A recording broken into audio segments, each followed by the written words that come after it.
My name is Rachel, and I've been a professor of microbiology and biochemistry for 20 years. In that time, I've become deeply passionate about understanding and facilitating student learning. About 6 years ago, I was really fortunate to become an educational developer, and I've worked across levels to help instructors know how to best facilitate student learning, and of course continue to work with students to help them become aware of the processes that help to facilitate their own learning and that active process of learning. So that's actually where I want to begin, because learning is very much an act of continual labor.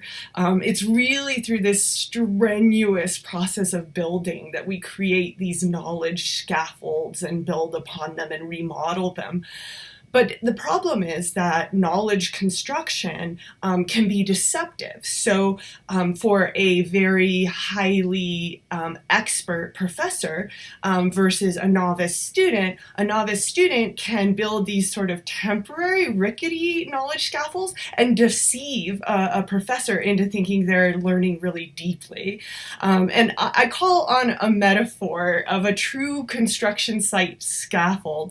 You can have a wobbly kind of wooden scaffold that you hold together with really like a chewing gum and twisty ties, but it generally falls apart before you can use it for any other jobs or adapt it for a new purpose. And this is the same for students. They may memorize every single part of a eukaryotic cell, recite it perfectly on a Friday exam, only for the next Monday to roll around and they've forgotten a majority of what they learned. Yet they may earn an A on that exam. So in order to convert that illusionary learning to really strong, foundationally rooted learning, we have to think more mindfully about the energy investment and work that goes into learning. Active learning means more than simply having all the skills to just pound in the nails, to cut the boards, to assemble the scaffold. It means thinking critically about what job that scaffold will enable you to do and what other jobs it may enable you to do in the future. It means considering how the tool can be made into something adaptable, right? Something that could maybe eventually allow you to paint an entire skyscraper. Now, this idea of learners being actively engaged in the process of constructing their own knowledge is not a new idea. As far back as 1903, John Dewey began writing first in an article that predates Democracy and Education, called Democracy in Education, in an elementary learner journal. But he started to write about this idea that learner and teacher need to be freed in order to construct knowledge. However, it's often true that the rush to paint the house becomes more important than the quality and replicability of the job. So these rickety scaffolds allow this illusion that the job is good enough. And a lot of this comes from our 19th century industrial school system model. It's really built to mirror the first industrial revolution, the kind of scaffolds, the rickety scaffolds that we see in the kind of illusionary assembly line style learning that came to be the norm at that time.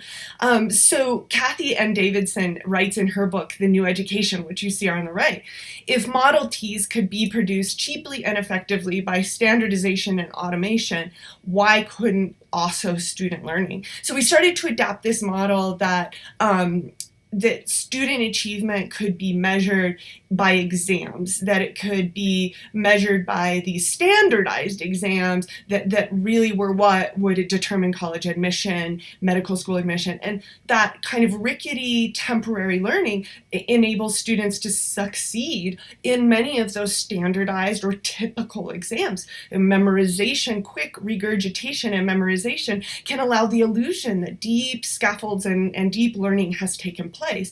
Now, through time, a lot of educators have uncovered the illusion of learning, and I think kind of reminiscent of the waking in the movie called The Matrix, we see that happening. And one famous example of that was the physics instructor and Harvard professor Eric Mazur, and he describes this process as an eye opener, and he calls himself sort of a converted lecturer. He returned to his beliefs about how students learn, and he found that students had these deeply set ideas of what it took to learn.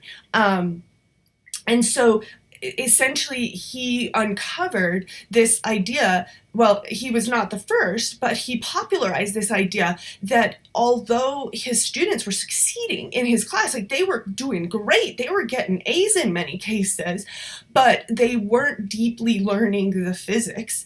And so they were essentially using like twisty ties and bubble gum to reinforce their scaffold so that they could paint the house.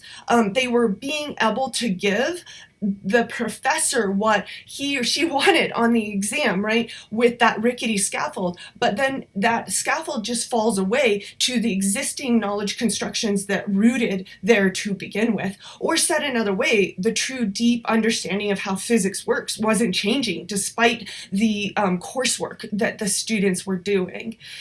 So Mazur had some solutions. What he ended up doing is moving to peer-to-peer teaching, and he was able to find that the students learned through discussion. They had to defend themselves. They had to synthesize explanations. They had to teach one another. They had to solve problems, real authentic problems.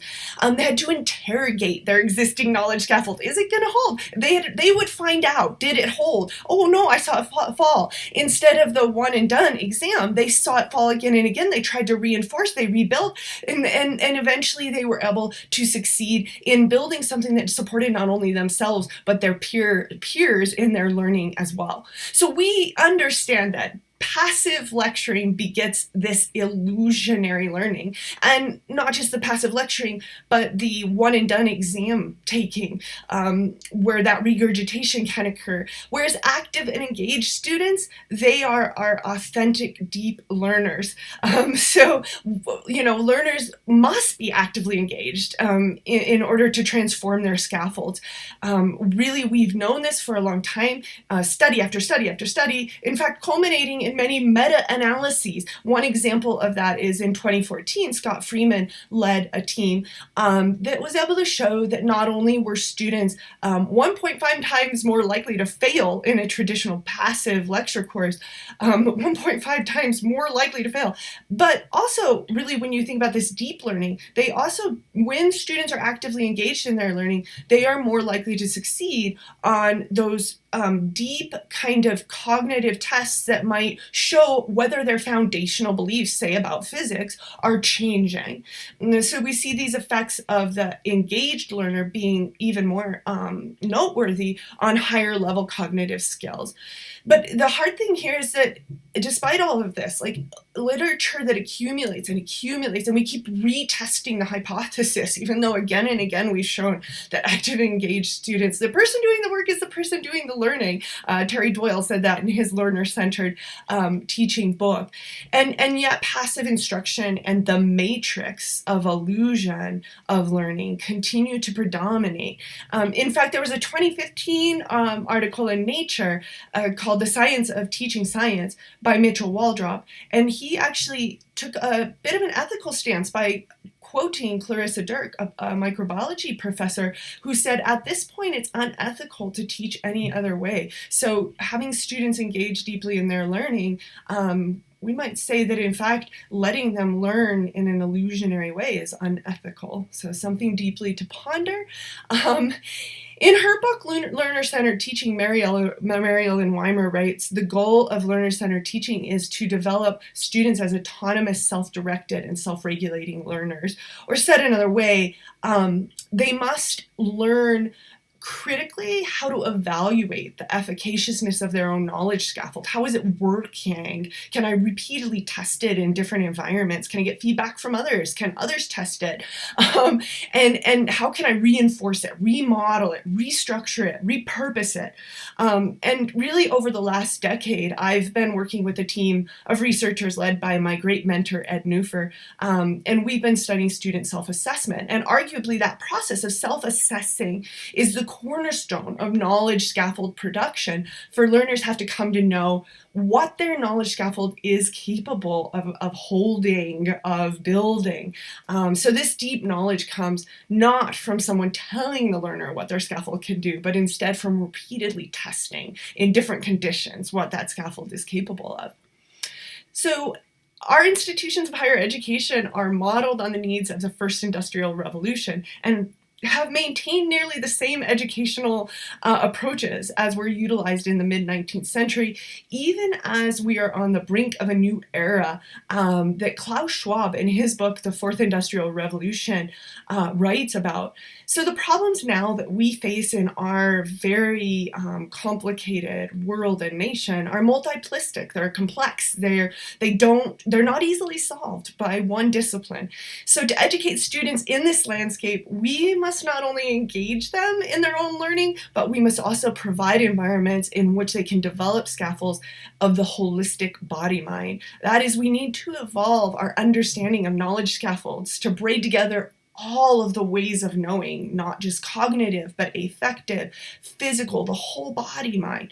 And Klaus Schwab posits that we need to knit together 4 types of intelligence. He calls mind, heart, soul, and body. There's a particular interest in this book after speaking about artificial intelligence 17 times.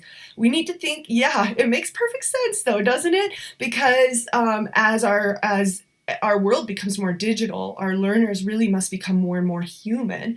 And to promote this, we must utilize active learning in online environments to enable students to build knowledge scaffolds that integrate computational, digital, virtual materials and their knowledge across all of these domains. So perhaps it is hopefully these virtual environments that will finally free us to enable both teacher and learner to actively construct those complex and multi-purposed knowledge scaffolds.